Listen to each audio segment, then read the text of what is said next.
dari hakamah yang bermakna hendak, karena kendali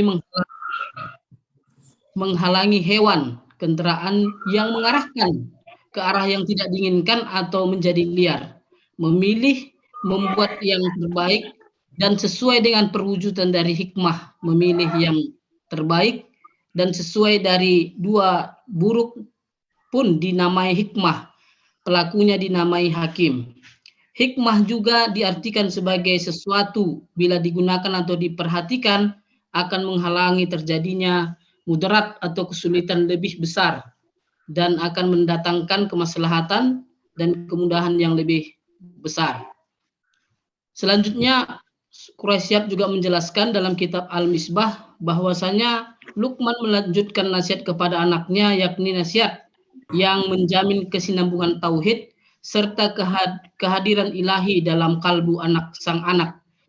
Beliau berkata sambil tetap memanggilnya dengan panggilan mesra, "Wahai anakku, sayang, laksanakanlah sholat dengan sempurna, syarat rukun dan sunnah-sunnahnya, dan di samping engkau memperhatikan dirimu dan membentenginya dari kekejian dan kemungkaran, hendaklah engkau menganjurkan orang yang lain serupa. Karena itu perintahkanlah secara baik-baik siapapun yang mampu engkau ajak mengerjakan ma'ruf dan cegahlah mereka yang dengan kemungkaran. Memang engkau akan mengalami banyak tantangan dan rintangan dalam melaksanakan tuntunan Allah. Karena itu tabah dan bersabarlah terhadap apa yang menimpamu dalam melaksanakan aneka tugasmu. Sesungguhnya yang demikian yang sangat tinggi kedudukannya, jauh tingkatannya dalam kebaikan, yakni sholat, amar ma'ruf nahi mungkar, atau kesabaran termasuk hal-hal yang diperintahkan Allah dalam diutamakan sehingga tidak ada lagi alasan untuk mengabaikannya. Lanjut, surah Al-Jum'ah dalam tafsir Al-Muyassar dari Kementerian Agama Saudi, tafsirnya adalah dialah yang mengutus kepada orang-orang Arab yang tidak bisa membaca dan menulis seorang rasul dari kalangan mereka, membacakannya kepada mereka ayat-ayatnya yang diturunkannya kepadanya, membersihkan mereka dari kekufuran dan akhlak yang buruk, mengajari mereka Al-Quran, mengajari mereka As-Sunnah, dan sesungguhnya mereka sebelum pengutusan Rasul tersebut kepada mereka berada dalam kesesatan yang nyata. Surah An-Nisa Surah An-Nisa ayat 59 tafsir Al-Muyassar, yaitu wahai orang-orang yang beriman kepada Allah dan mengikuti Rasulnya, taatlah kalian kepada Allah dan taatlah kalian kepada Rasulnya dengan menjalankan apa yang dia perintahkan dan menjauhi apa yang dia larang, dan taatlah kalian kepada para pemimpin kalian sepanjang mereka tidak menyuruh kalian berbuat maksiat, apalagi kalian berselisih paham tentang sesuatu. Kembalilah kepada kitabullah dan sunnah nabinya Shallallahu Alaihi Wasallam terkait masalah itu, jikalau dan hari akhir. Sikap kembali kepada kitab suci dan sunnah itu lebih baik bagi kalian daripada mempertahankan perselisihan itu yang mengandalkan pendapat akal sehat, akal serta lebih baik akibatnya bagimu. Selanjutnya, kesimpulan makalah saya dari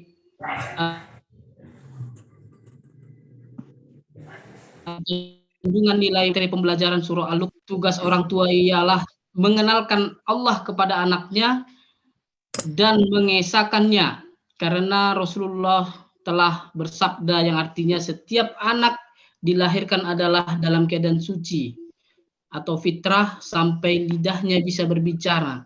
Kedua orang tuanya lah yang menjadikan anak tersebut menjadi Yahudi, Nasrani, atau Majusi. Selanjutnya, mengajarkan anak tentang ibadah yang baik dan benar serta nilai akhirat. Yang ketiga, mengajarkan 3 unsur ajaran Al-Quran, yakni akidah, syariat, dan akhlak. Selanjutnya mengajarkan pentingnya bersabar dan segala macam kebajikan serta dilarangnya berperilaku sombong yang merupakan syarat mutlak meraih sukses dunia dan ukhrawi. Dan mendidiknya hendaklah didasari oleh rasa kasih sayang terhadap peserta didik. Ya. Oh, udah lari. Maaf lari. Kandungan dari nilai materi pembelajaran surah Al-Jumu'ah ayat 2, yaitu Rasul oleh Allah untuk umat manusia bertujuan memberikan pendidikan, ilmu pengetahuan, dan kitab, serta penyempurnaan akhlak dan akidahnya. Yang kedua, pendidikan, pengajaran, dan keterampilan merupakan bentuk untuk menumbuh kembangkan potensi dalam diri sendiri yang merupakan bagian tugas seorang pendidik.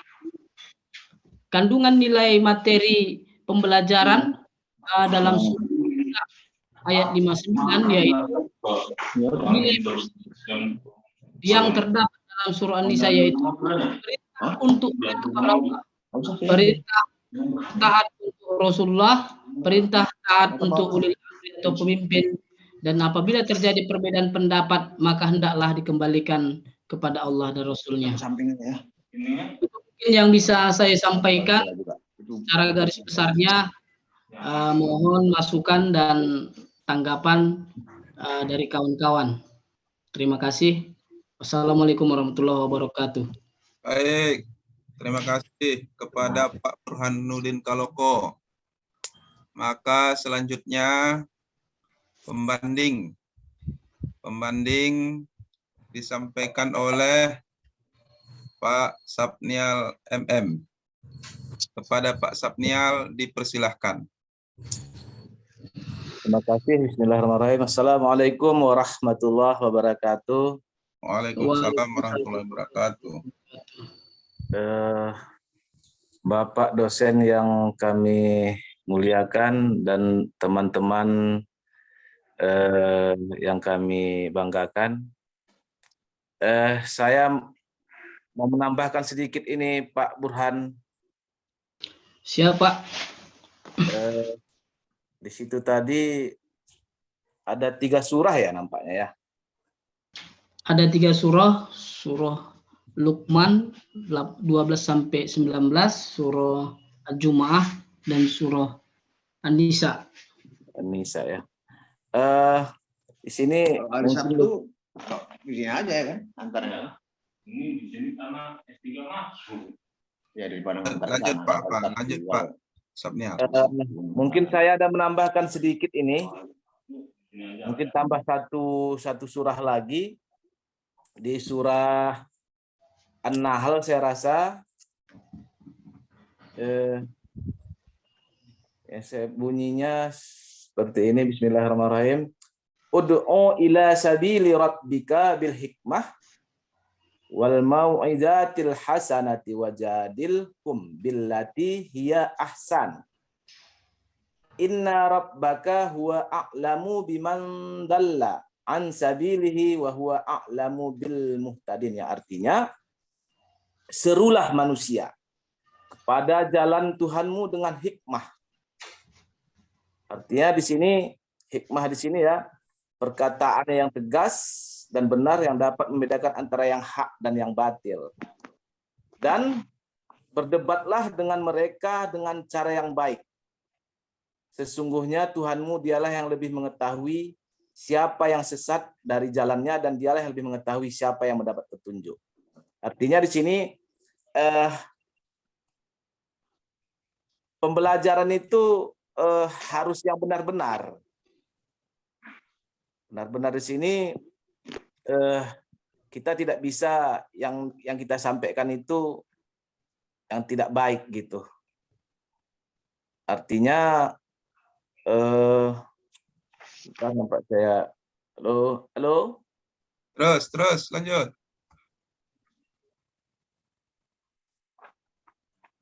Lanjut Pak Sapnial. Loh, iya baik. Iya, dengar.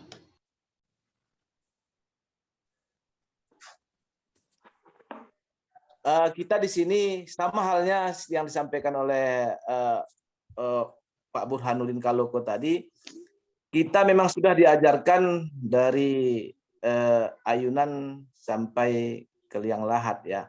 Nah, untuk penambahan itu tadi, saya rasa ditambahkan lagi Pak Burhan di surah An-Nahl itu ayat 125 mungkin lebih ini dia, lebih terfokus, jangan hanya kita belajar saja, cuman kita tidak dapat yang benar-benar pembelajarannya itu gitu. Saya rasa makna dari surah ini seperti itu. Saya rasa mungkin dari tambahan kawan-kawan, mungkin tambahan masukan, mungkin dari saya itu saja. Terima kasih. Assalamualaikum warahmatullahi wabarakatuh. Waalaikumsalam warahmatullahi wabarakatuh. Baik, terima kasih kepada Pak Sapnial telah memberikan bandingan atau tambahan tentang makalah dari Pak Burhan. Selanjutnya bagi teman-teman yang ingin memberikan masukan, kritik, saran, atau pertanyaan, silahkan kami buka 3 orang dalam sesi pertama ini. Silahkan Pak Ali Akbar.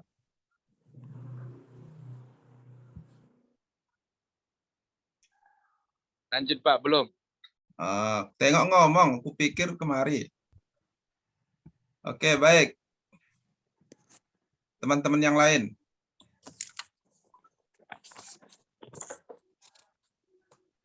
Ibu-ibu mana ibu-ibu?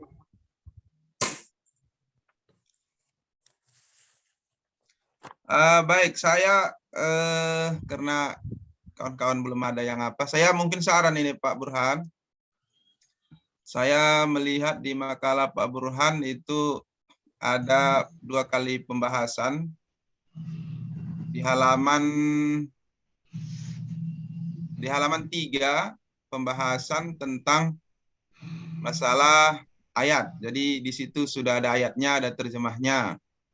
Kemudian juga ada penjelasan. Sikit-sikit ada penjelasannya saya lihat kan. Tapi ini mungkin isi materi, bukan penafsiran. Tapi di halaman berapa nih? Ntar ya, saya lihat dulu. Di halaman selanjutnya, di halaman setelah surat ke-19,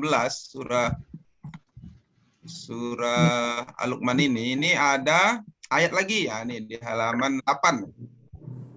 Penafsiran menurut Quraisyhab terhadap Al-Quran surah Luqman ayat 12-19.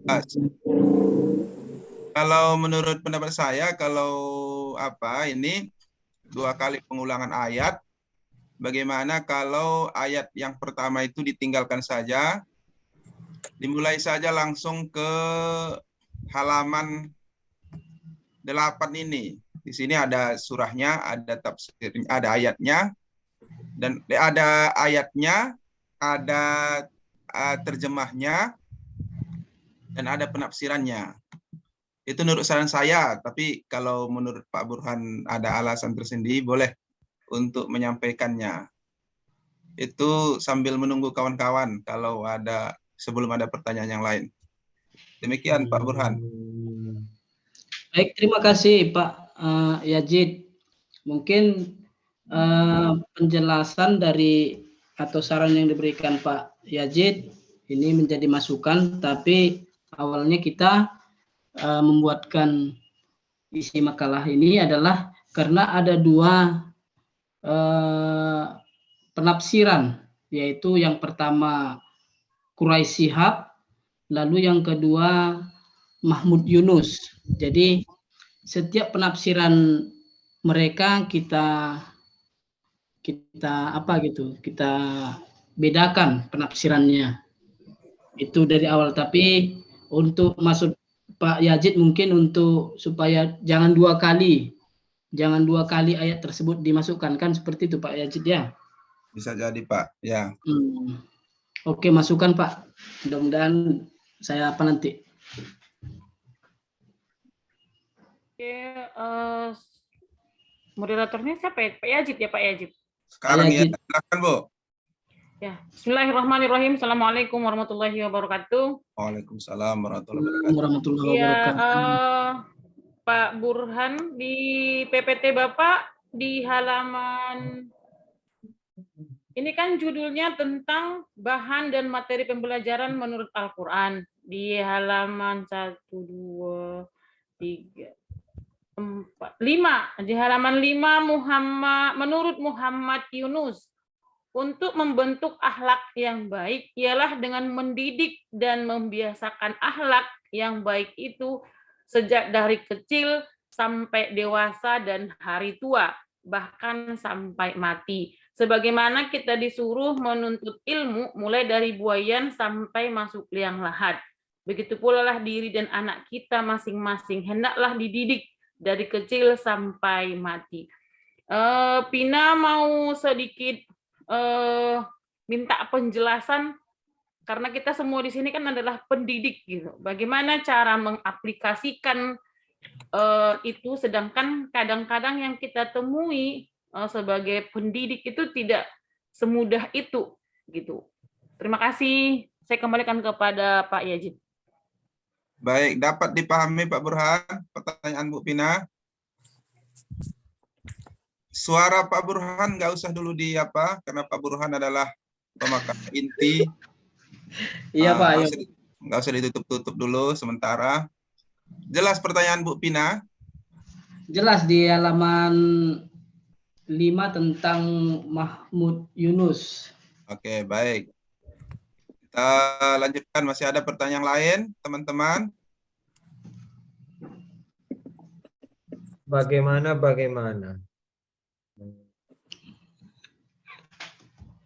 Silakan Pak Andika. Baik, terima kasih. Tadi Bu, saya menanggapi apa yang disampaikan oleh Bu Vina. Tadi Bu Vina menanyakan bagaimana Bu ya? Iya Pak. Iya Pak, soalnya kan kalau secara tulisan ataupun lisan itu lebih mudah dibandingkan ini kan makalahnya dengan bahan ajar. Bagaimana kita kan sebagai pendidik gitu loh Pak Andika.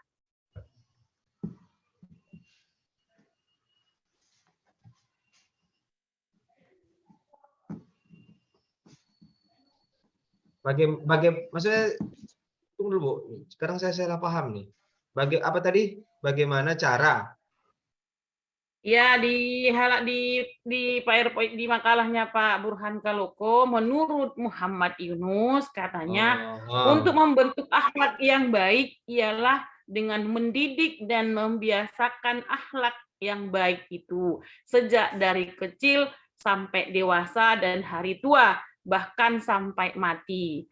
Sebagaimana kita disuruh menuntut ilmu mulai dari buayan sampai liang lahat. Begitu pula lah diri dan anak kita masing-masing hendaklah dididik dari kecil sampai mati. Pertanyaan ataupun Pina minta penjelasan di satu kalimat ini ataupun satu alinea ini, kita seorang pendidik gitu. Bagaimana kalau menulisnya ataupun lisannya itu kita bisa, tapi kita seorang pendidik kan yang kita hadapi adalah peserta didik, sedangkan ini adalah bahan ajar. Makalahnya adalah bahan ajar bagaimana kita sebagai pendidik itu memberikan akhlak terbaik kepada anak, sedangkan kita ajarkan pun yang baik itu belum tentu bisa berhasil gitu loh. Bagaimana caranya gitu Pak Andika? Oke. Saya Mana Pak Moderator? Izin Pak Kaloko. Kalau pertanyaan bagaimana kan kalau kita merujuk kepada makalah-makalah sebelumnya kan, ini sepertinya udah pernah kita bahas, di mana siapa sih pendidik dalam sesuai yang menurut Al-Quran, siapa sih peserta didik dan lain sebagainya. Jadi kan tapi kan yang dilampirkan di sini menurut Mahmud Yunus ya. Ini udah pas nih PPT-nya ini. Iya Pak. Berarti konteksnya kita sebagai guru. Iya, konteksnya kita sebagai seorang guru. Karena di sini katanya anak-anak. Berarti hendaklah dididik. konteks sebagai seorang guru, sedangkan kita seorang guru setiap hari kita berhadapan dengan peserta didik yang kita ajarkan itu aja belum tentu mahasiswa. Iya. Kalau menurut Jadi saya itu bagaimana kan caranya kita sebagai pendidik? lebih kepada teladan seorang guru, artinya menyampaikan apa yang melaksanakan apa yang disampaikan kan dalam surah As-Saffah itu. Ya alladzina amanu lima taquluna ma la taf'alun kabura maqtan indallahi an taqulu ma la taf'alun. Artinya memang kita melaksanakan apa yang kita sampaikan. Menurut saya sih hanya sebatas itu, Bu. Cuman kalau kita ingin mengejar kepada output keberhasilan dalam pendidikan, tidak ada kepastian sebagai seorang guru, bahkan orang tua sekalipun. Dalam surah, seharusnya kan Pak Kaloko masukkan juga di sini terkait dengan surah Al-Qasas ayat 57 itu. Misalnya apapun materi ajarnya, apapun metode pembelajarannya, keberhasilan pendidikan itu bergantung kepada atas izin Allah. Sesuai dengan ayat terkait dengan meninggalnya ketika yang asbabun nuzulnya ketika wafatnya paman Nabi. Bismillahirrahmanirrahim. Innaka lan tahdi man ahbabta walakinallaha yahdi man yasha. Wahai Muhammad, sesungguhnya kamu tidak akan bisa memberikan hidayah kepada orang yang kamu cintai. Namun Allah bisa memberikan hidayah kepada yang Dia kehendaki. Artinya di sini sudah sangat bagus ya Nabi Muhammad sebagai pendidik khairun nas, maksudnya kan bahkan dia khatamun nabiyyin, habibullah dan lain sebagainya, banyak keistimewaan pada dirinya. Dan juga dia memiliki materi strategi dalam mendidik dan segala sesuatunya tentunya memang beliau memiliki upaya, tapi kan keberhasilannya itu atas izin Allah Subhanahu wa taala. Kalau saya sih menanggapi di situ saja. Kalau kita tanya bagaimana itu kembali kepada guru pendidik masing-masing. Tapi setahu saya dalam turuqut tadris ataupun turuqut ta'lim, fitarbiyah wa ta'lim itu bagaimana seorang guru harus menjadi qudwah baik di depan muridnya ataupun di belakang muridnya. Sekurang-kurangnya di depan menjadi contoh baik. Itu sih menurut saya. Silahkan saya kembalikan kepada moderator. Baik. Saya tambahkan boleh ya? Silahkan. Pertanyaan dari Bu. Ya. Silakan Pak Sapnial. Bu Pina. Pak. Telah terjadi pergeseran waktu dan apalah saya terkatakan. Saya ambil contoh kemarin seperti ini. Kita kemarin ada memperingati Hari Guru. Jadi seingat saya dulu di masa-masa saya masih SD dan SMP, jika ada lomba itu guru-gurunya itu diam, paling untuk merayakan itu nggak seperti yang sekarang ini. Hore, mereka berteriak. Saya lihat apa yang terjadi sebenarnya di masa itu dan di masa sekarang gitu. Jadi artinya kita memang tidak bisa memungkiri sekarang ini era digital, era informasi dan teknologi yang sudah sekarang, kalau saya pinjam bahasa Nokia, dunia itu dalam genggaman. Kita dulu kultur budaya kita itu Indonesia banget gitu, Bu Pina. Artinya kekeluargaannya itu melekat. Nah, di saat kita genggam media yang handphone sekarang ini, kita bisa sudah terbang kemana Bu Pina mau, kemana kita mau, ke Afrika kah, ke Amerika kah, ke Eropa kah, yang budaya-budaya mereka itu kita caplok, kita ambil sehingga keturunan mungkin berdampak kepada keturunan. Makanya di sini intinya diawali dari rumah. Saya sampai sekarang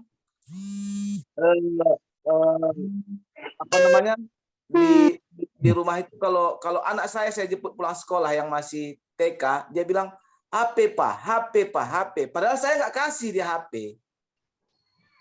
Kalau kita dulu mungkin zaman-zaman masa Pak Burhanuddin Kaloko yang kami berdekatan tinggal, itu yang seperti itu nggak ada. Melihat guru saja yang jaraknya 50 meter, kita tuh udah duluan sembunyi. Janganlah nampak ibu tuh, janganlah nampak bapak tuh. Tapi kalau sekarang berbeda lagi kiblatnya. Kalau bisa lagi merokok dia angkat tangan, Pak, Bu. Artinya apa?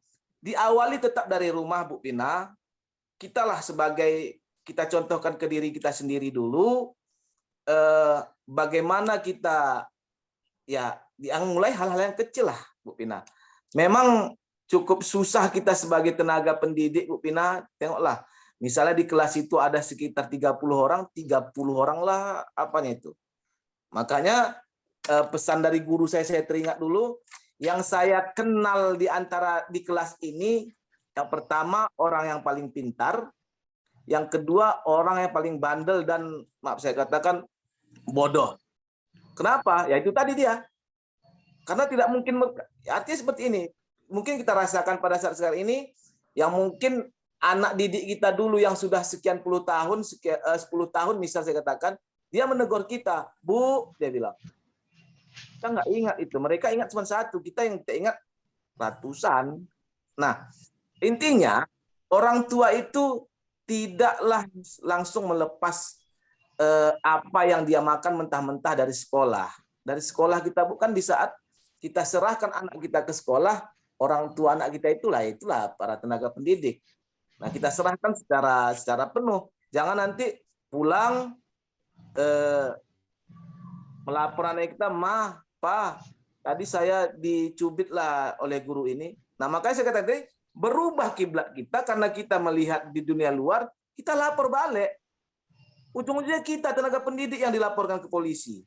Cobalah dulu masa-masa kita zaman dulu kita lapor sama orang tua, "Mak, Pak, tadi dipukul guru A lah saya." Makin dipukul lagi kita. Nah, artinya yang disampaikan oleh Pak Burhan tadi, ya itu memang sudah saya rasa kalau nggak salah di surat Al-Ahzab ya, ayat 21, ya yang seperti Bu Pina tadi katakan, Bu Pina tuh Pak Andika ya Rasulullah itu ya menjadi suri tauladan kita. Ya kalau kita pegang itu amanlah kita. Apalagi sekarang ya macam-macam nggak bisa kita ikuti lagi, Bu Pina, zaman sekarang ini. Kalau kita ikuti ya gawat lah generasi penerus kita. Jadi makanya terkadang nggak kita ikuti pun rawan juga teknologi yang didapati oleh anak kita nanti nggak bisa dia ikuti. Tapi makanya saya sekarang ya berdoa aja lah, ya Allah, bimbing kami, tuntun kami, berikan kami petunjuk supaya generasi anak-anak kami kelak menjadi orang yang mampulah mensiarkan agama Islam. Saya rasa mungkin itu tambahannya Pak Yazid ya, Pak Bu Pina dan Pak Burhanuddin Kaloko dan teman-teman semua. Baik, Terima kasih. baik Pak Burhan. Baik Pak Sapnial, terima kasih. Ini nampaknya Pak Burhan dah nyaman ini karena udah dibantu oleh kawan-kawan, diberikan masukan.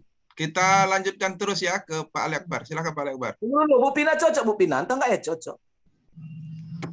Kembalikan ke Pak Burhan Kaloko. Berarti di sini intinya pendapat dari Muhammad Yunus itu ya, tapi sebagai orang tua memang kita semua tidak pernah memberikan pelajaran atau akhlak yang salah kalau dari rumah memang, tapi tergantung dengan lingkungan seperti apa nantinya ke depannya itu yang akan kita lihat gitu sih Pak. Oke, terima kasih. Assalamualaikum warahmatullahi wabarakatuh. Waalaikumsalam. Silakan Pak Ali Akbar kalau masih ada pertanyaan. Assalamualaikum warahmatullahi wabarakatuh. Waalaikumsalam warahmatullahi wabarakatuh. Terima kasih Pak Moderator yang sudah memberikan kita kesempatan untuk bertanya. Ini untuk Pak Kaloko. Siapa?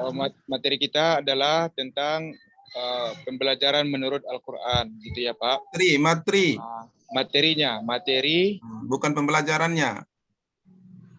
materi, Pembelajaran menurut Al-Quran.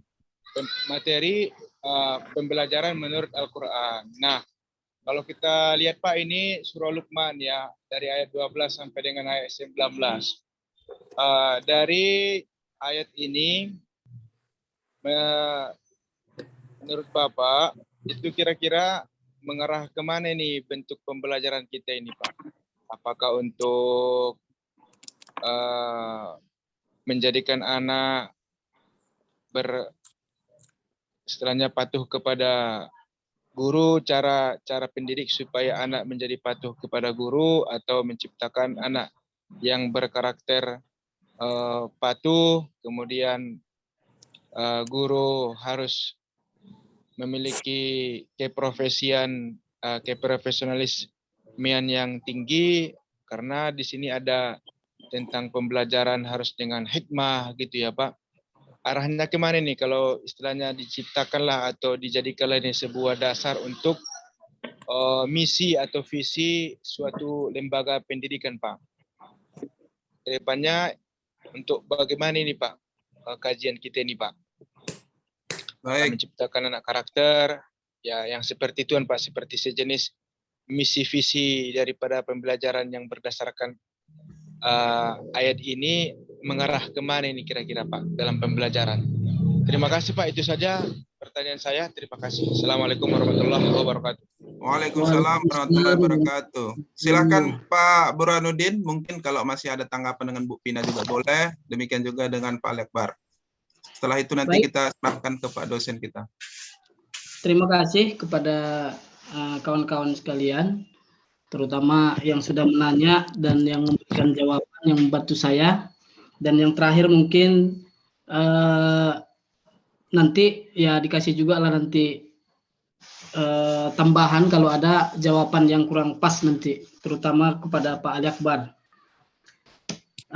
Mungkin kalau kita melihat daripada surah Luqman, mulai dari ayat 12 sampai 19, ini adalah salah satu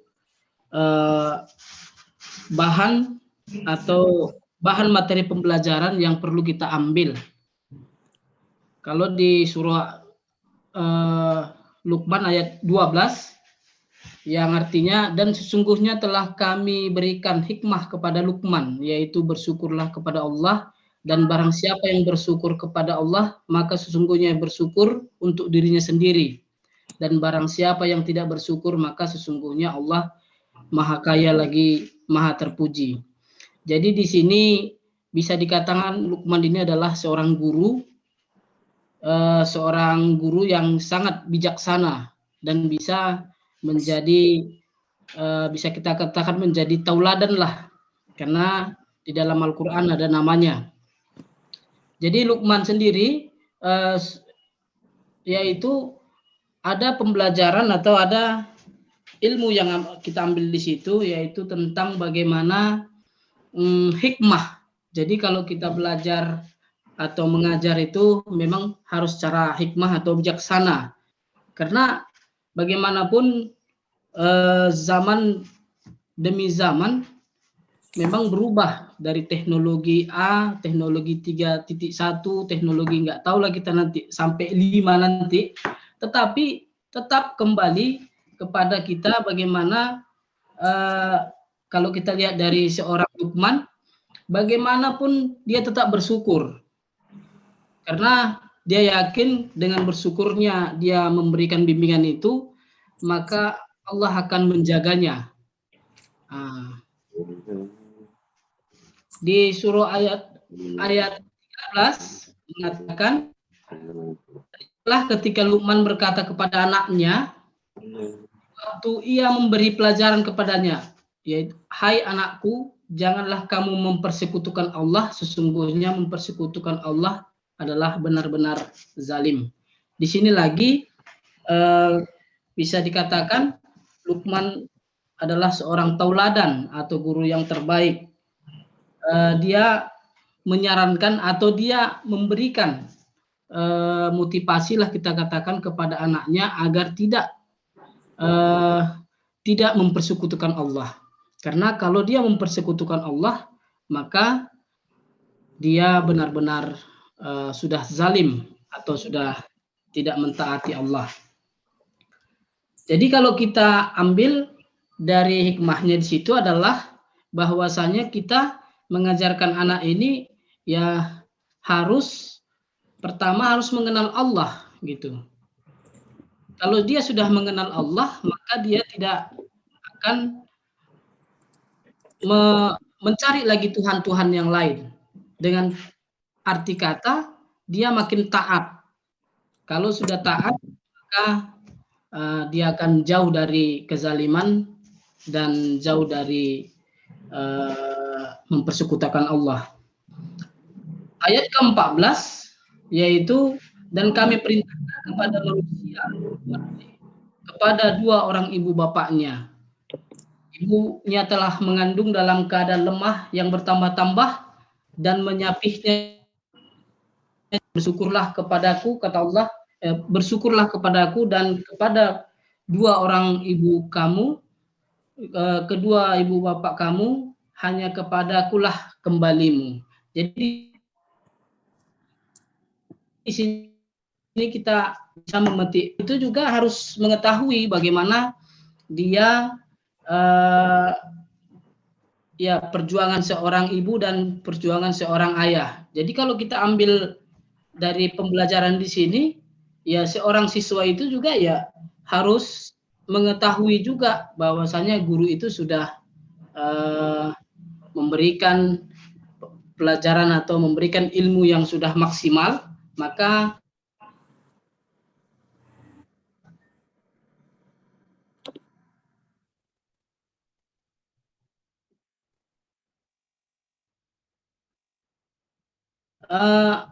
yang artinya sesuatu yang tidak pengetahuan tentang itu, maka janganlah kamu. Nah, di sini kita bisa mengambil pelajaran bahwasanya ya pembelajaran itu ada feedbacknya gitu. Ada dari guru, ada dari siswa. Jadi tidak serta-merta memang kita mengatakan ya guru ini sudah, memang ada juga lah ilmu guru kalau memang nggak diketahui. Seperti saya pribadi, kalau nggak saya ketahui ya kita cari bersama-sama, saya bilang juga seperti itu. Jadi ada feedbacknya lah, ada umpan baliknya antara siswa dan guru. Selanjutnya ayat 16, Luqman berkata lagi, hai anakku, sesungguhnya jika ada sesuatu perbuatan atau seberat biji sawi dan berada dalam batu atau di langit atau di dalam bumi, niscaya Allah akan mendatangkan atau membalasnya. Sesungguhnya Allah Maha halus lagi Maha mengetahui. Sampai di sini Luqman juga memberikan pembelajaran yang sangat berharga kepada anaknya, yaitu jangan sampai berbuat kekejian, jangan sampai berbuat tidak diridhoi oleh Allah. Sebiji sawi pun gitu. Kalau kita ketahui sawi itu adalah sangat kecil.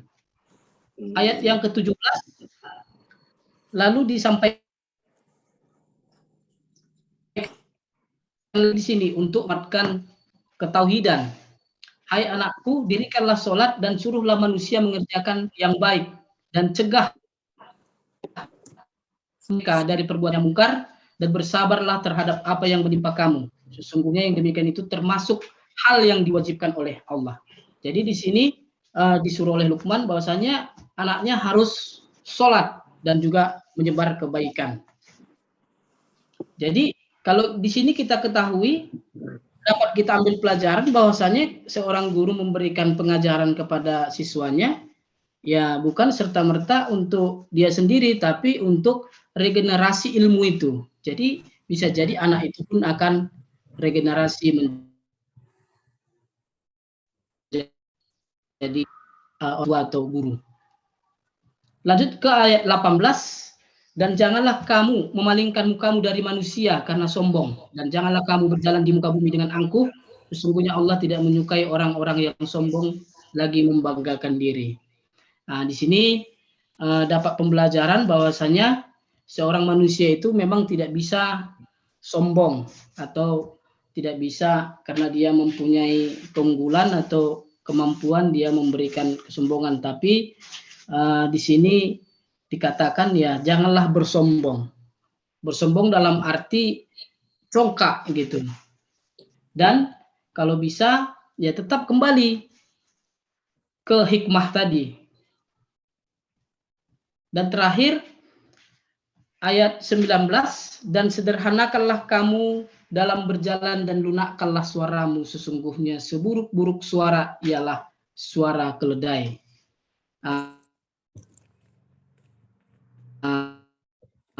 Jadi tetap kembali seorang guru itu harus memang menjadi tauladan dan menjadi contoh agar ya siswanya atau anak-anaknya dapat melihat bagaimana kebaikan-kebaikan yang sudah diberikan. Jadi banyak yang kita lihat mungkin dari sisi apa yang dibilangkan Pak Ali Akbar, bagaimana mengarahkan pembelajaran atau cara mendidiknya ya kembali kepada masing-masing, karena untuk mendidik ini banyak juga metode-metodenya. Kalau saya secara pribadi memang metodenya lebih banyak metode ceramah dan metode komando gitu. Baik Pak Burhan. Terima kasih.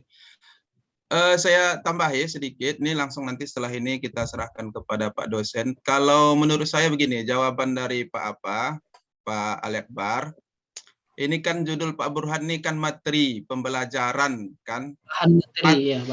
Materi pembelajaran, kalau menurut saya bahwa di dalam Al-Quran itu semuanya materi.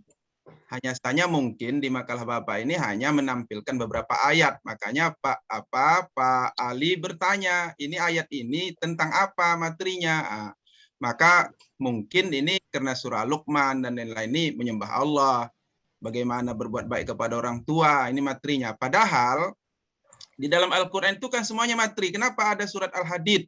Bagaimana besi? Tentu di dalam surah Al-Hadid itu ada menceritakan besi, itu juga materi. Kemudian kenapa ada An-Nahl? Kenapa ada yang lain-lain? Jadi seluruh Al-Quran itu menurut saya itu materi sebenarnya. Materi dalam pembelajaran pembelajaran PAI. Tapi tentu di dalam Bapak ini nggak bisa ditampilkan seluruhnya karena terlalu panjang. Itu tambahan dari saya Pak Burhan. Baik, selanjutnya karena sudah setengah 11, maka kami minta nasihat dan arahan dari Pak dosen kita yang mulia kepada Bapak, kami persilahkan dengan segala hormat. Baik, dengar suara saya? Dengar Pak. Jelas? Jelas Pak. Jelas. Assalamualaikum warahmatullahi wabarakatuh. Waalaikumsalam warahmatullahi wabarakatuh. Alhamdulillah, wassalatu wassalamu ala rasulillah wa ala alihi wa ashabihi wa mawala amma ba'd. Semoga kita masih dalam posisi tugas dan kewajiban kita kepada Allah Subhanahu wa taala. Diciptakannya kita dalam rangka untuk pengabdian kepada Allah Subhanahu wa taala. Dan hari ini kita mengabdi melalui pembelajaran, mengabdi kepada Allah melalui pembelajaran. Karena yang kita pelajari adalah firman-firman Allah yang diturunkan untuk kehidupan umat manusia. Nah, kan judulnya itu kan makalahnya kan materi pembelajaran. Artinya apa-apa saja yang mau diajarkan dalam pendidikan Islam gitu, menurut Al-Quran. Halo? Ya Pak, lanjut Pak. Masih dengar ya? Iya Pak, iya Pak. Kan gitu ya, apa saja materi-materi atau pelajaran-pelajaran kira-kira gitu kan. Kalau kita di sekolah itu kan punya pelajaran namanya. Hari ini belajar Quran, hari ini belajar hadis, besok belajar matematika, besok belajar basic. Itu maksudnya materi-materi apa dalam dunia pendidikan Islam yang harus diajarkan menurut Al-Quran untuk umat muslim atau untuk umat manusia lah kita katakan, karena Al-Quran itu diturunkan untuk manusia bukan untuk umat muslim saja. Maka ketika kita berbicara materi pembelajaran, artinya materi itu materi itu sesuatu ilmu pengetahuan yang tidak dikotomis, yang tidak liberal, yang tidak non Islami gitu. Tapi harus Islami, kenapa? Karena berasal dari Al-Quran, dari sang pencipta ilmu pengetahuan itu sendiri. Maka di awal pertemuan ketika itu kan sudah saya sampaikan, maka pertemuan awal itu adalah pertemuan yang sangat penting menurut saya. Pertemuan sangat penting dalam rangka untuk menyampaikan visi ke depan apa yang mau kita raih di dalam perkuliahan tafsir Tarbawi ini. Maka namanya perkuliahan pertama itulah kontrak. Nah, tapi ada 5 orang yang tidak hadir dalam pertemuan pertama itu, ya. Azwar Ramnur tidak hadir, M. Yazid, kemudian Saib Sabnial, kemudian Burhanuddin Kaloku pemateri pada hari ini, dan Taufik Nasution. Itu kan pertama kan tidak ikut perkuliahan pertama, ya, karena pertemuan kita tidak Zoom. Kalau Zoom barangkali semua bisa ikut. Nah, itulah yang mendasari apa yang mau kita capai di dalam perkuliahan dalam semester ini, gitu. Sehingga perkuliahan dalam tafsir Tarbawi ini adalah menafsirkan ayat, tapi diambil fokusnya ke tentang pendidikan, gitu. Dan pendidikan itu sangat luas, maka kita batasi. Karena pendidikan sangat luas, maka kita batasi. Yang kita bicarakan adalah dunia pendidikan di sekitar lembaga-lembaga pendidikan, baik lembaga pendidikan yang informal dalam keluarga, maupun formal di sekolah atau perguruan tinggi, maupun yang non formal di masyarakat. Kita batasi lingkup pendidikannya di sekitar itu, informal, formal, non formal. Nah, maka ketika kita bicara pendidikan di ranah informal, kan ada guru, ada murid, ada materi, kan gitu kan? Gurunya orang tua, muridnya anak, materinya apa? Begitu. Tadi di Luqman sudah ada. Nah, ketika kita bicara di non formal, nanti gitu juga di formal juga demikian. Maka kita bicaranya adalah bagaimana tujuan pendidikan. Sudah kita itu ya, materi pertama. Makalahnya ada materi tujuan pendidikan apa.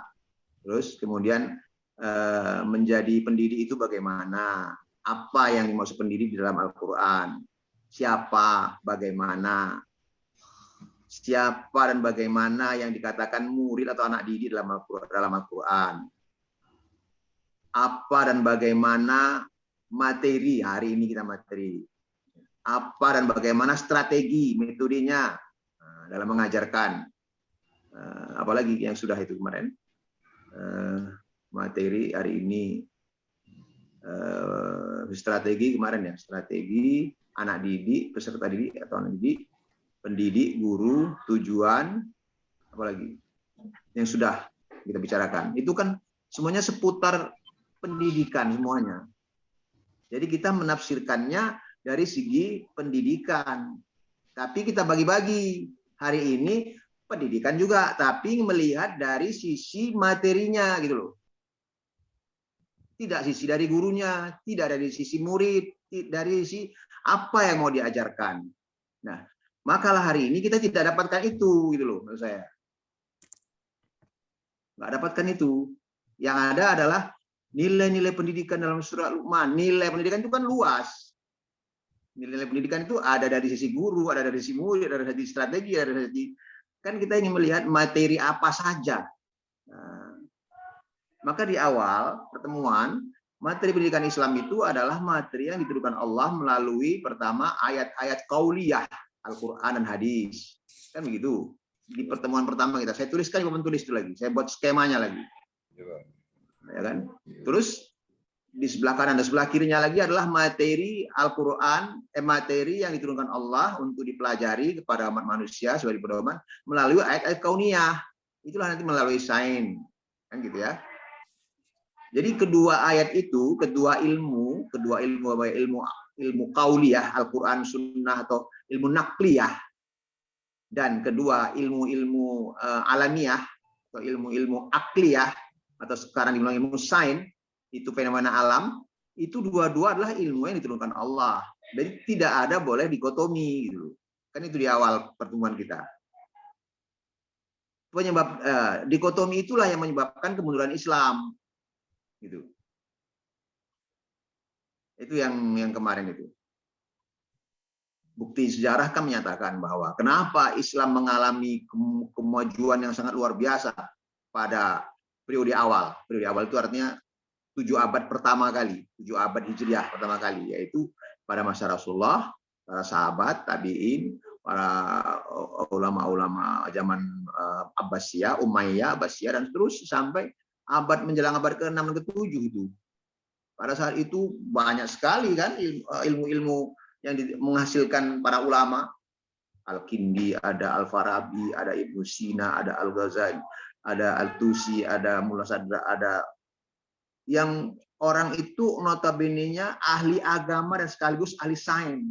Kan nggak mungkin Al-Kindi hanya belajar fikih, hanya belajar tafsir bisa jadi dokter. Kan nggak mungkin Al-Kindi terkenal sebagai dokter dunia yang diakui kepakaran dokterannya oleh orang-orang di sedunia. Sehingga bukunya buku Al-Tabibnya itu menjadi referensi bagi ilmu kedokteran dunia. Kalau dia tidak belajar sains, kalau dia hanya cuman ahli tafsir, ahli hadis, ahli fikih, ya, gitu kan. Pasti tidak. Artinya dia berarti menguasai kedua-duanya. Ulumul aqliyah, sains, dan ulumul naqliyah, Al-Qur'an, hadis, dan seterusnya ke bawah. Itu yang di awal itu. Nah, hari ini kita ingin melihat apakah ada itu, gitu maksud saya. Di dalam makalah ini bahwa Islam mengajarkan dua itu, yang ilmu akli dan nakliyah. Di mana kita dapat itu? Karena makalahnya tidak merumuskan tentang itu. Kan urusan makalahnya kan sebenarnya bukan bagaimana penafsiran surat Luqman ayat sekian. Kalau penafsiran itu nanti sangat umum. Kan sangat umum seperti yang dikatakan Pak Yazid dulu itu. Sebenarnya Al-Quran ini kan sudah punya tafsir sendiri katanya. Gitu kan Pak Yazid. Ingat Pak Yazid? Ya, Pak. Ya, Pak. Ingat kan? Iya, Pak. Al-Quran ini udah punya tafsirnya seperti ini. Kok kita nafsirkan ke pendidikan? Ya nggak apa-apa. Al-Quran itu penafsirannya bisa ditarik ke A, ke B, ke C. Kalau memang dia tidak bertentangan gitu loh. Ya kan? Misalnya saya katakan kemarin itu. Surat yang bunyinya ud'u ila sabili rabbika bil hikmah wal mau'izatil hasanah wajadilhum billati hiya ahsan. Surat Al-Mujadalah. Al-Mujadalah. Al-Mujadalah ya. Al-Mujadalah itu surat itu yang yarfa'illahu alladziina aamanu minkum, Pak. Oh iya. Ud'u ila sabili rabbika. Surah Al-An'am ya, surat 25 atau surat Al-Anfal. Nah, ini orang ahli pendidikan harus. Ahli pendidikan dari S1, S2, S3-nya itu ahli pendidikan Islam harus itu. Kan itu kan diklaim oleh kan terjemahnya itu kan tentang bagaimana mendakwahi orang. Maka orang fakultas dakwah ini adalah ayat dakwah, ayat orang ilmu dakwah. Kata orang guru ini ayatnya guru menyampaikan kepada murid. Terus nggak boleh jadi orang guru menyatakan bahwa itu adalah tafsirnya untuk guru, nah, gitu kan? Tidak, ini tafsirnya untuk orang usuluddin gitu, atau tafsirnya untuk orang ilmu dakwah, kan tidak. Ya, artinya ketika Al-Quran membicarakan suatu makna bisa dimaknai untuk ini A, bisa dimaknai untuk B, bisa dimaknai untuk C, gitu. Tergantung penafsirnya melihat dari si mana dia. Hari ini penafsirnya melihat dari si nilai pendidikan. Nah, gitu. Maka ketika kemarin kita bicara metode pendidikan, kan metode pendidikannya kan bil mau'izah, gitu kan? Bil mau'izatil hasanah. Karena ayat tadi itu mujadalah, diskusi. Kan metodenya diskusi, mujadalah. Itu metode siapa diskusi itu? Untuk metode orang polos dakwah atau metode orang guru di sekolah? Ya terserah mau dipakai di mana gitu maksud saya. Jadi boleh gitu ya Pak Yazid ya, boleh ya. Nah, hari ini kita ingin melihat materi apa saja gitu loh. Nah, itu tidak difokuskan oleh pemakalah. Makalah hanya menyatakan bagaimana penafsiran surat Luqman ayat 19. Bagaimana penafsiran surat Luqman ayat 12. Bagaimana. Tapi fokusnya ke materi-materi apa? Nah, itu kan nggak ada. Di kesimpulan kita lihat, materi apa?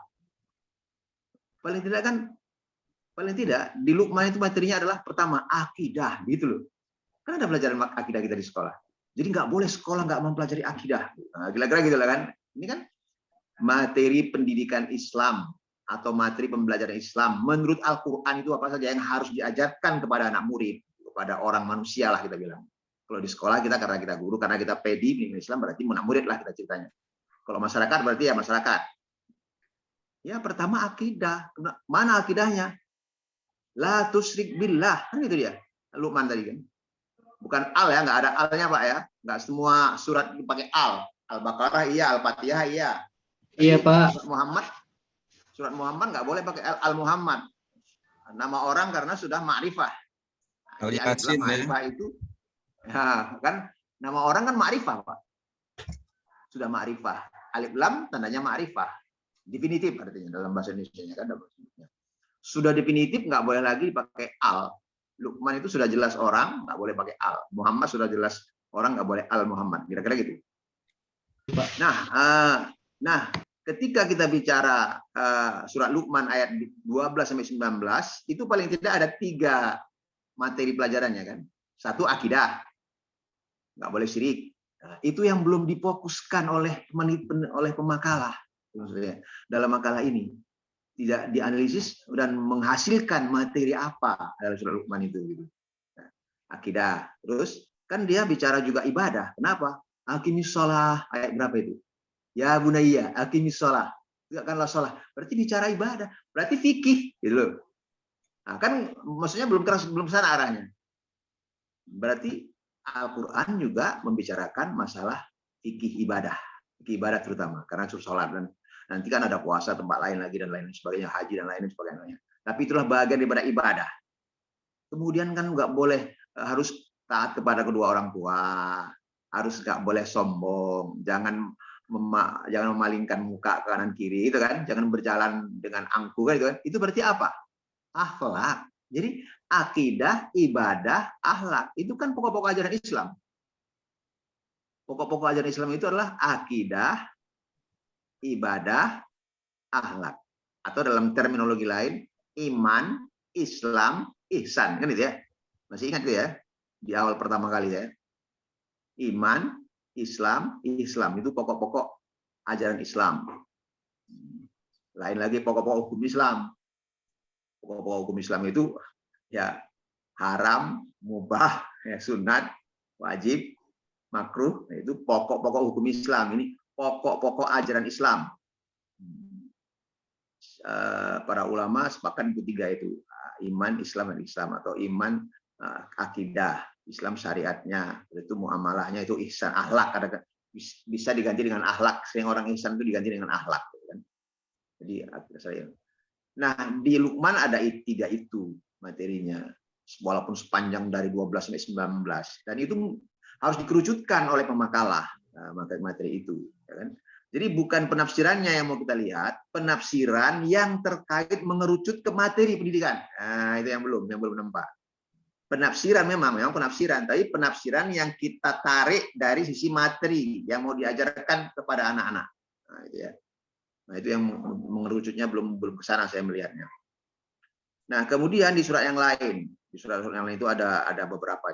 Kan saya katakan boleh ditambah, boleh dikurangi, tentatif ya. Berkali-kali saya menyatakan itu dalam perkuliahan dan dalam di-share di grup juga saya katakan juga kan bahwa silabus yang saya berikan itu sifatnya tentatif. Tentatif itu artinya bisa ini, bisa itu, bisa ditambah yang lain. Nah, tergantung pemakalahnya. Makalah tadi di kelas lain ada ditambah sama dia. Kenapa? Saya merasa ini perlu dimasukkan katanya. Ya boleh, bagus. Kan kita S3 kok. Saya tambahkan ini. Kenapa? Belum ada pelajaran ini katanya. Belum ada ditambahkan. Padahal Al-Qur'an ada ini kok. Apa itu? Yaitu inna fi surat Ali Imran ya. Ayat 90 atau Inna fi khalqis samawati wal ardi wa ikhtilafil laili wan nahari la ayatil lil albab. Itu kan tentang sains itu kan, tentang pergantian malam siang ya kan. Sains itu kok nggak ada, padahal Al-Qur'an ada mengatakan berarti itu harus dipelajari. Masukkan sama di ayat itu. Boleh. Saya bilang, itulah dia namanya kita calon doktor. Gitu kira-kira ya. Pak Pemakalah. Iya, Pak. Nah, ya, jadi itu yang saya lihat belum. Kan intinya bahwa Islam tidak mendikotomi ilmu pengetahuan. Oleh karena itu, semua ilmu pengetahuan yang diturunkan Allah ke atas permukaan bumi ini, baik akliyah itu yang Al-Quran, hadis, yang wahyu lah kita katakan sebagainya. Itu harus ke bawah sampai ke ulumul hadis, ulumul Al-Quran, balaghah, maksudnya tasawuf dan sebagainya itu. Terus kemudian juga tidak boleh mengenyampingkan ayat-ayat yang Allah turunkan melalui kauniyah, fenomena alam, itu sains. Bagaimana orang bisa belajar menjadi dokter kalau nggak belajar sains? Kalau cuma belajar tasawuf fikih saja kan. Jadi Ibnu Sina itu terkenal dokter itu karena dia belajar sains. Tapi dia juga ahli dalam bidang tafsir, hadis, ya, fikih, usul fikih, gitu kan, kira-kira begitu ya. Maka ketika itu Islam maju karena tidak mendikotomi. Islam itu maju karena mengintegrasikan ilmu. Abad ke-7 sampai ke atas, sampai abad ke-14, biasanya 7 abad itu. Turun, Islam mundur, mengalami kemunduran. Dan mengalami kemunduran itu diprediksi karena Islam sudah meninggalkan ajaran Islam. Ajaran Islam seharusnya tidak boleh memisahkan ilmu, ya kan, dikotomi. Tapi mulai dipisahkan orang yang asik dengan kitab-kitab terus saja yang tidak mempelajari ilmu sains, akhirnya mundurlah, dikuasai oleh Barat, kan gitu. Selama 7 abad lamanya, abad 1 sampai 7 itu Islam. Abad 7 sampai abad 1 sampai 6 lah Islam, 7 sampai 14 itu kita mundur, jatuh, dikuasai asing naik melejit sampai hari ini melejit. Terus Islam kan baru mau naik lagi ini abad ke-15. Maka abad 15 itu ketika itu abad 15 itu kira-kira 40 tahun yang lalu. Abad 15 itu kan tahun 1401 berarti ya. Hijriah. 1400 itu kan abad 14. Ya kan? 1401 berarti masuk abad 15. Sekarang 1400 berapa? 44. 43 atau 44? 44. Hijriah. Iya. 1444. 44 berarti sudah 44 tahun yang lalu kita memasuki abad ke 15 Hijriah. Pada 1401 tahun 1401 Hijriah hari itu tahun 70 berapa itu? Tahun 80 atau tahun berapa itu? Saya masih tingkat 1 kuliah di yang ini. Itu ramai sekali umat Islam seluruh dunia dan terutama di Indonesia yang merayakan akan kebangkitan Islam. Abad kebangkitan Islam sudah mulai, yaitu 1401 itu, tahun 80-an kalau enggak. Karena kan sudah 44 yang lalu, kira-kira ya, 44 tahun yang lalu kan. Nah itu mulai abad kebangkitan Islam. Kenapa? Untuk mengintegrasikan ilmu. Dan hari ini, baru beberapa tahun yang lalu, beberapa dekade, beberapa tahun lah, tahun 77, mulailah Indonesia konferensi Islam dunia diadakan di Makkah. Konferensi Islam dunia tentang pendidikan Islam menyepakati tentang adanya integrasi ilmu antara ilmu agama dan sains, tidak boleh dipisahkan untuk kemajuan ilmu pengetahuan, untuk kemajuan umat muslim dunia. Tidak boleh dipisahkan. Apalagi Al-Quran surah Al-Qasas ayat 77 menyatakan wabtaghi fima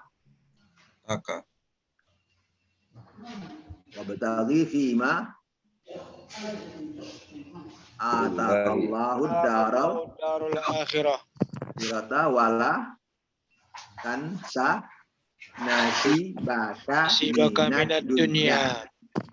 Kan nggak boleh kita memisahkan gitu kan, ya kan?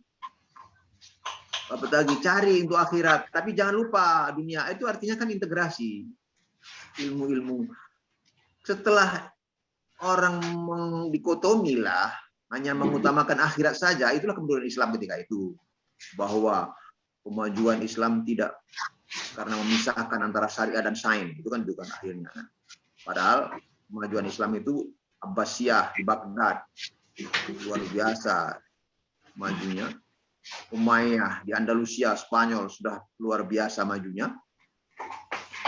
Akhirnya dikuasai oleh orang Kristen. Dan hari ini Spanyol di mana? Di Spanyol ya. Gerejanya tinggal 15 orang. Dan kemarin itu beritanya adalah gereja itu sudah banyak dibeli oleh orang Muslim kan? Kan begitu kan? Ya, Pak. Itu menunjukkan bahwa kebangkitan Islam sudah mulai nampak sejak abad 15, mulai nampak. Di Indonesia juga mulai nampak.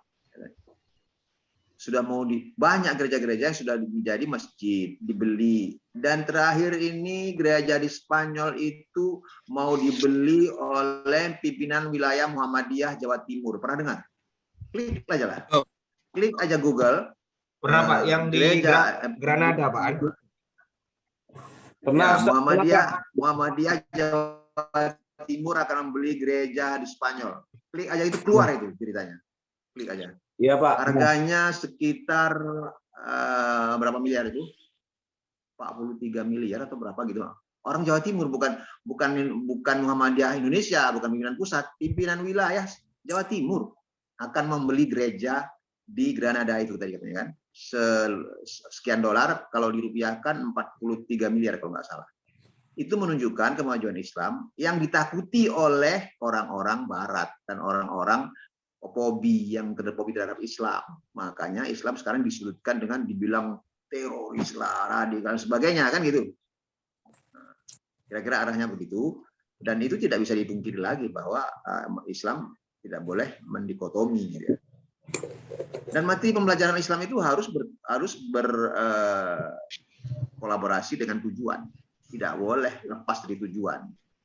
Tujuan diciptakannya manusia oleh Allah adalah dalam rangka liya'budun, pengabdian, mengabdi kepada Allah Subhanahu wa taala.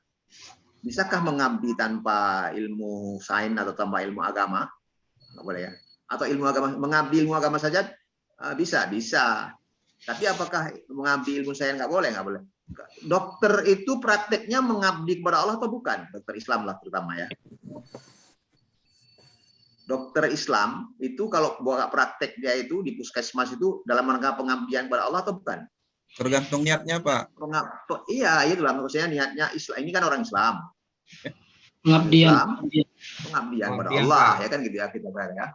Nah, artinya dia bisa mengabdi di puskesmas kan? Bisa ya? Bisa. Apakah dia belajar fikih? Kan enggak, dia belajar ilmu kedokteran. Itu menurut saya. Menurut saya bahwa dia belajar ilmu kedokteran. Artinya untuk mengabdi tidak harus belajar ilmu syariat saja gitu. Kita harus, kalau kita ya lah, kita kan di dunia Islam, ilmu syariat ya kan dia. Kita guru Islam, guru Quran, guru hadis kan. Tapi kalau guru matematika atau guru fisika, guru biologi itu juga pengabdian. Tapi jangan heran nanti ketika ini kita suarakan, nanti ada orang-orang atau kelompok-kelompok yang menganggap kita bahwa UIN ini sekarang ini atau umat Islam sekarang sudah diarahkan ke liberal. Kenapa? Pelajaran sudah digabung antara pelajaran ini. Nah, gitu. Ada nggak suara-suara itu? Ada Pak. Ada suara pernah dengar suara-suara itu? Hah? Ada. Bahkan bilang katanya UIN ini sekarang sudah liberal katanya. Pernah dengar itu? Pernah dengar ya? Pernah. Dulu Pak, dulu. Sekarang nggak lagi?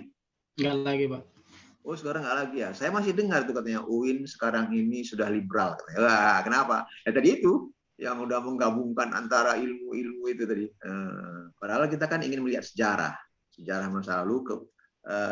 Kita didominasi oleh orang-orang yang sangat ahli dalam kedua bidang. Ketika dilupakan dikotomi, sudah mementingkan satu bagian aja, terjadilah kemunduran Islam. Ya. Maka konferensi Islam, pendidikan Islam sedunia di Mekah tahun 77, itu yang sudah saya sampaikan juga pada pertemuan yang lalu itu kan membagi perennial knowledge dan acquired knowledge. Itulah tadi yang saya katakan tadi, kauniyah dan kauliyah tadi itu. Itu disepakati oleh para ahli pendidikan Islam dunia, bukan orang ulama-ulama Indonesia saja gitu. Sehingga kalau ada suara-suara sumbang yang mengatakan bahwa dengan cara seperti dengan integrasi ilmu itu katanya adalah yang mulai liberal, ya karena kita melihatnya di dunia akademis, mereka mungkin tidak di dunia apa gitu ya. Ya kalau kita mau tamat UIN ini dikatakan orang liberal, mau kita orang tamat UIN ini kita dikatakan orang liberal. Nah, karena UIN sekarang sudah liberal. Padahal orang-orang liberal itu di dunia di UIN mungkin ada segelintir lah kita katakan. Kita nggak menutup mata ya. Ada UIN A misalnya atau UIN R atau UIN F yang orang dalamnya ada dosen-dosen yang liberal. Tapi apakah bisa dikatakan UIN sekarang semuanya liberal? Boleh. Boleh mengeneralisir. Kan nggak ilmiah kan kalau kita mengeneralisasi bahwa UIN sekarang liberal. Tapi kalau ada UIN yang dosennya mungkin berpikiran liberal, ya kan? Nah, dan itu tergantung mahasiswanya.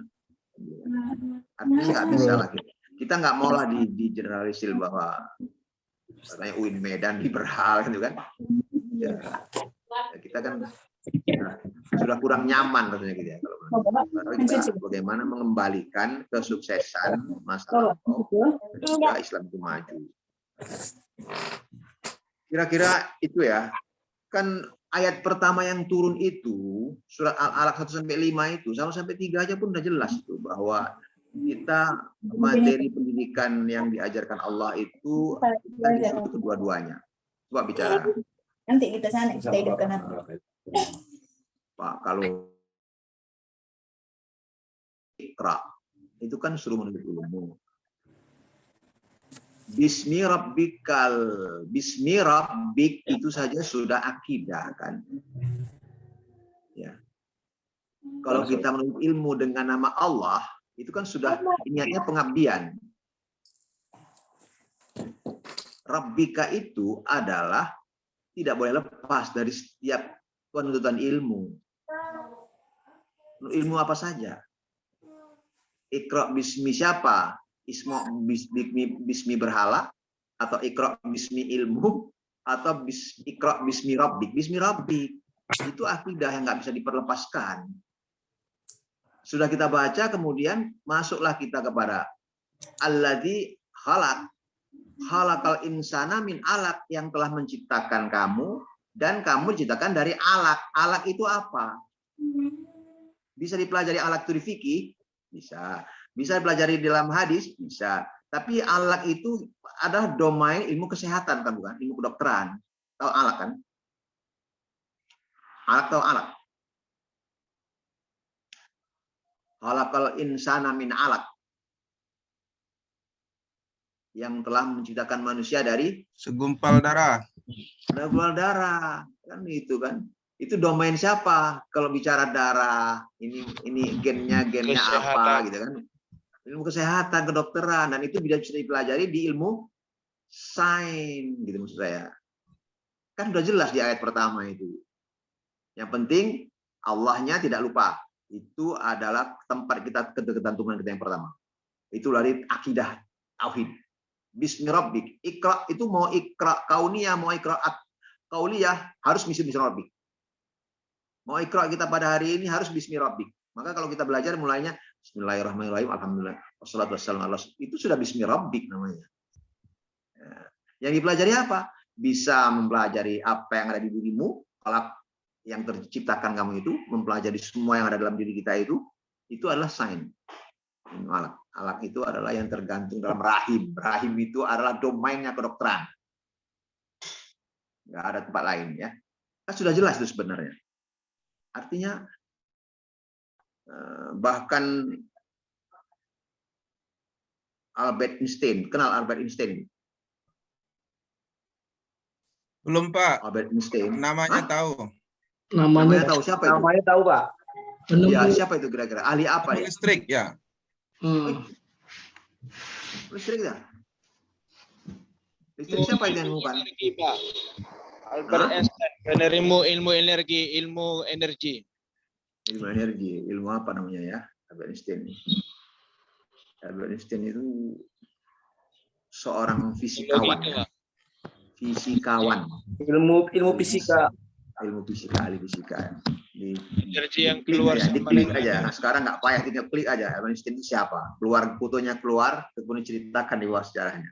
Nah, dia itu kan bukan orang Islam, non Muslim dia itu. Tapi akidahnya ya kayaknya tidak lepas dari agama dia. Dia bilang apa? Perkataan yang paling terkenal dari dia itu kan ini. Science without religion is lame. Pernah dengar? Religion without science is blind. Pernah dengar? Belum. Belum Pak. Belum. Orang baru saya bilang kok belum. Mana? Inilah barusan. Ya itu baru pernah dengar. Pernah Pak? Kapan? Baru saya bilang. Seharusnya gitu Pak ya. Intermezzo Pak ya. Pernah. Sebelum Bapak tapi saya belum pernah. Nah, boleh jual. Itu terkenal kali kan dalam bahasa Indonesia kan gini kan. Ilmu pengetahuan, ilmu tanpa agama, kan gitu. Apa? Ilmu tanpa agama adalah pincang. Agama tanpa ilmu buta, kan gitu ya. Kan ada sering kita kan.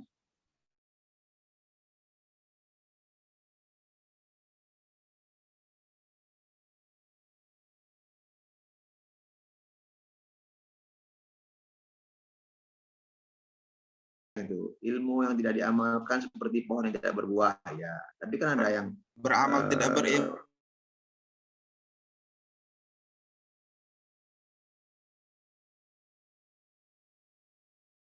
Agama tanpa ilmu pengetahuan sains. Agama aja belajar. Artinya kauliah aja dia. Kauniahnya enggak, itu lem. Lem itu lama, biasanya lama. Lama itu artinya pincang. Pincang. Jalannya terseok-seok ya gitu. Orangnya yang nggak belajar itu saya lihat. Terus religion without science. Terus science without religion is blind. Ya kan? Ya, jadi hanya sains aja dia. Orang Barat tuh sains aja dia. Agamanya dinomor 2-kan. Itu buta. Sehingga orang yang sudah belajar sains itu, orang-orang yang terkenal, orang-orang dari Prancis dan bagaimana itu, kalau sudah sainsnya udah mantap, itu kan masuk Islam dia rata-rata kan begitu kan? Ya, Pak. Iya, karena dia mempelajari darah, mempelajari rahim, mempelajari janin. Begitu hebatnya Al-Quran membahasnya kan gitu kan. Rupanya ini ada Allah. Masuk Islam lah dia. Kecuali yang memang nggak mau lagi, nggak dapat hidayah kan gitu ya. Jadi itu ya arahnya kita bawa pembelajaran pendidikan Islam di dalam Al-Quran itu tidak terlepas dari itu dari ya akidah, ibadah, syariah. Kemudian nanti masuk lagi kalau mau diurutkan banyak itu nanti bahasa, kemudian Al-Quran, hadis, fikih, itu nanti cabang-cabangnya ratusan, bisa ratusan. Tapi semua ilmu pengetahuan diakui dalam Islam dalam rangka untuk mencerdaskan manusia. Dalam rangka itu. Kecuali ilmu pengetahuan yang menjauhkan kepada Allah, itu yang diharamkan. Nah, gitu ya. Baik, saya rasa demikian dari saya. Pas jam 12 kalau jam saya. Sama Pak. Di sini Sama, Pak. Begitu Pak. Kira-kira udah cukup ya dari saya. Saya mohon maaf atas segala kekurangan. Terima kasih Pak. Alhamdulillahirabbil alamin. Saya kembalikan Terima kasih, kepada Assalamualaikum warahmatullahi wabarakatuh. moderator. Waalaikumsalam. Baik, terima kasih kepada Bapak Profesor sebagai dosen kami dalam memberikan masukan serta banyak ilmu kepada kami, terutama dalam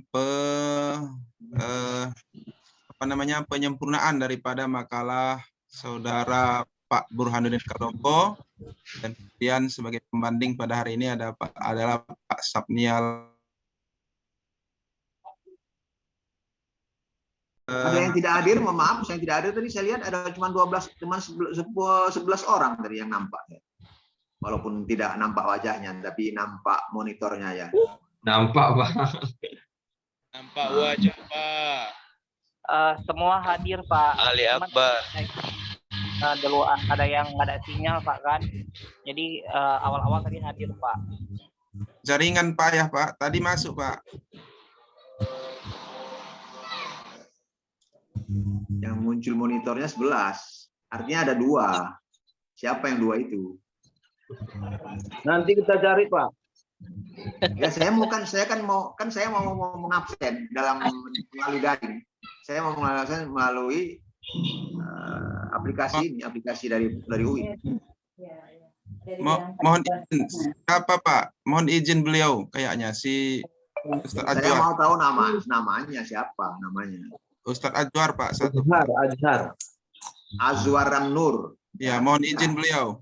Azwar Ramnur berarti dia tidak hadir. Gitu aja. Saya mau itu aja. Terus apa lagi? Satu lagi. Hemi Ajid. Apa? Pak Kosma, tolong jawab. Ya, satu lagi Pak Khairuddin, Pak. Cuman tadi di awal beliau masuk, Pak. Khairuddin ya. Mungkin di Aceh Tamiang lagi mati lampu, Pak. Jadi jaringan itu nggak jelas, Pak. Awal-awal ini yang sudah 4 kali ini Sapnial nih, sudah 4 kali menurut bertemu dalam pertemuan ini. Sudah cukup itu 4 kali ya. Karena 4 kali itu artinya sudah 25%. Baik, Karena Pak. kalau pertemuan kita 16 kan seperempatnya ada 4 kali. Baik, Artinya Pak. Pak Sapnial sudah 4 kali, sudah 25%, sudah cukup mengambil apa namanya? Mengambil cutinya gitu ya. Jangan cuti lagi gitu ya. Lewat dari itu nggak boleh ikut ujian gitu ya. Siap, Prof. Itu yang paling materi. Ini Pak Azwar pun sudah ini kayaknya Pak Azwar sudah 4 kali juga kalau nggak salah. Kemarin itu nggak nampak. Nah, demikian ya.